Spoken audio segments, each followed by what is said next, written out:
आपण बघत आहात आवाज कसमादेचा।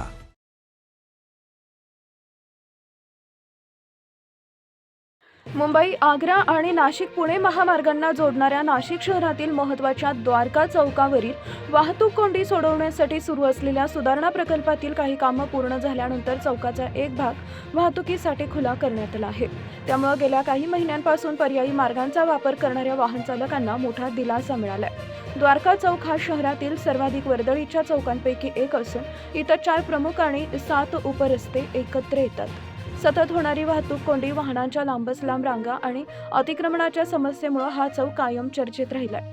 आगामी कुंभमेळ्याच्या पार्श्वभूमीवर देश विदेशातून येणाऱ्या भाविकांची वाढती गर्दी लक्षात घेऊन चौकाच्या सर्वांगीण सुधारणा प्रकल्पाचं नियोजन करण्यात आलं आहे। या प्रकल्पाअंतर्गत चौकाचे रुंदीकरण, भुयारी मार्ग, ग्रेड सेपरेटर, सेवा रस्ते, आधुनिक सिग्नल यंत्रणा, पादचारी सुविधा आणि सार्वजनिक वाहतुकीसाठी आवश्यक सोयी सुविधा विकसित केल्या जाणार आहेत।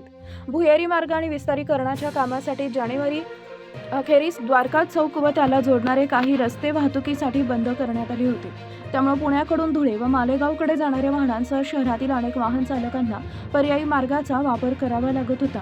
परिणामी मुंबई, नाका, चौफुली आणि इतर प्रमुख रस्त्यांवर वाहतुकीचा ताण वाढून कोंडीची समस्या निर्माण झाली होती। दरम्यान वाहन चालक आणि स्थानिक नागरिकांकडून द्वारका चौक लवकरात लवकर सुरू करण्याची मागणी सातत्यानं होत होती। त्यानंतर राष्ट्रीय महामार्ग प्राधिकरणानं कामाचा आढावा घेत काही भाग वाहतुकीसाठी खुला करण्याचा निर्णय घेतला।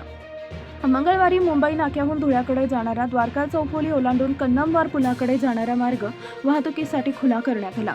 उर्वरित काम पूर्ण झाल्यानंतर चौकातील इतर मार्गही टप्प्याटप्प्यानं सुरू करण्यात येणार असल्याची माहिती वाहतूक विभागानं दिली आहे। द्वारका चौक अंशतः सुरू झाल्यानं वाहतुकीवरील ताण काही प्रमाणात कमी होण्याची अपेक्षा व्यक्त केली जाते।